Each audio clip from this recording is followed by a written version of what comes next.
So let's say you're a founder, and you have data that a carrier needs. You're convinced that everyone likes the demo. They nod their heads, and then nothing happens for a year. So explain what's happening inside the building during that period. Okay, well, this is a bit depressing, right? This question. Um, I think there are a few things just based on what I've seen over a large number of years. One which I referred to earlier is, how big is this line of business in the company, right? Because if it's very small and not that important, unfortunately, it's going to get pushed to the bottom of the pile. Okay, this is really cool, but like, so what? Because we make 60% of our profits from something else, right? That's one thing. Second thing that makes a huge difference is kind of having a champion at a senior level. Um, Unfortunately, a lot of things get kind of put on the back burner because no one's pushing it. And often no one's pushing it because it's not part of their job to push it, or they may even see it as a threat to their job to push it.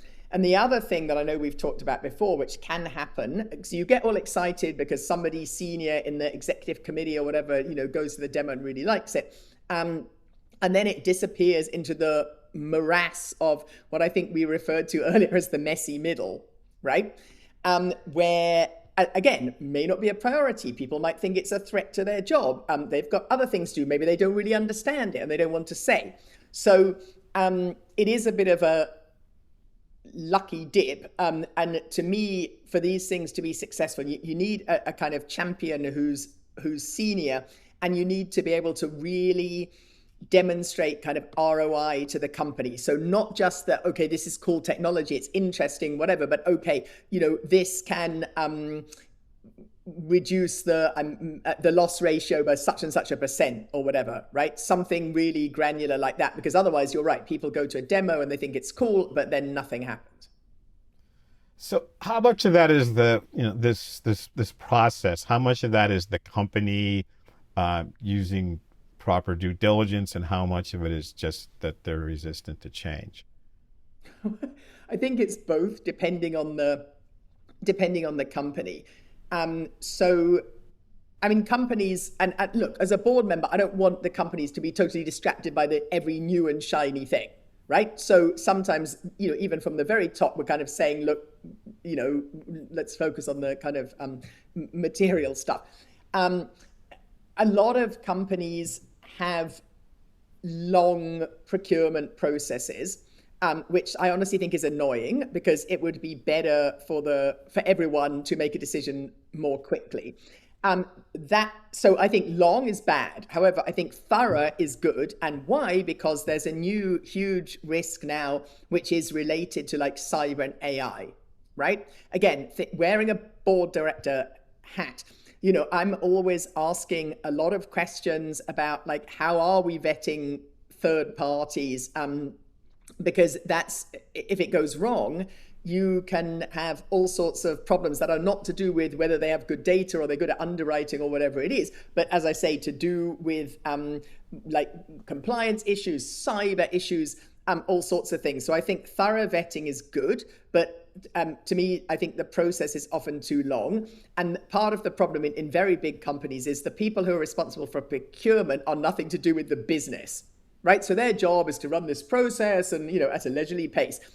They are not the person who's waiting like, oh, I really, really need to, to kind of work with this startup or work with this MGA or whatever. And, ideally, right, you would want the business to be more integrated. As an example, in Hippo, the technology folks are very, very integrated with the business, but that's not always the case in big companies. And when you get into like governmental NGOs, governmental type institutions, they have a lot of rules, not wrongly, but my experience is that procurement processes can be very long and painful. And by the way, it's not only procurement processes, it's like hiring and all sorts of things. Yes. So you had mentioned. So let's talk some more about AI. So you had mentioned and also middle management. So you had mentioned when AI. So when AI comes up in a board meeting, who is pushing? Is it the board? Is it management?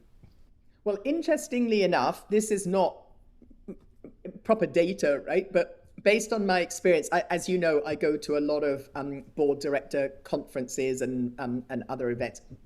Um, Interestingly enough, my perception on AI is that in most cases, the boards are like, yeah, this is a great opportunity. We want to deploy AI, obviously, in a responsible way, um, perhaps more than the management.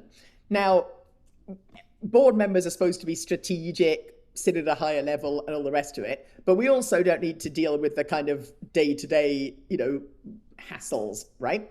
So I think different from some other things. For me, I see more kind of like appetite with AI at the board. I think a lot of C-suite are really keen on it. To me, where it can run into problems is kind of like in the middle, which is not a surprise because we saw this with, in the insurance industry, there was a big thing about digital transformation, right?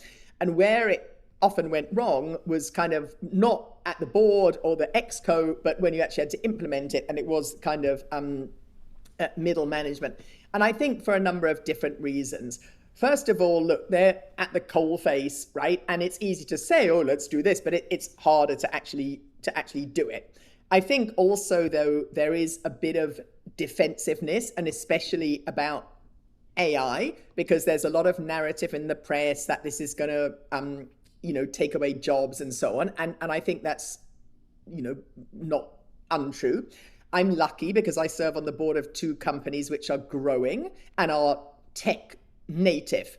So we're not in a position where they're going to lay off lots of people because of AI, because maybe we're going to hire less people for the growth, but and people are adaptable to AI because of the types of companies. But I think part of it is people are worried about their jobs. They don't really understand it. I've seen a lot of statistics of when people actually start to use AI, they become more positive on it. When they haven't used it, it's like, well, this is totally like a black box. It's going to take my job. It's going to make all sorts of mistakes. I'm going to get into trouble. And that doesn't mean that AI doesn't make mistakes and have bad things about it. But when people, start to use it, and what it's good at, what it's not good at, they usually become more favorable. Interestingly enough, there are two different schools of thoughts about kind of like hiring young people and junior people. So some companies are saying they're going to do that much less because AI can do a lot of the tasks. I find that a bit concerning because where is the CEO in 25 years' time, right?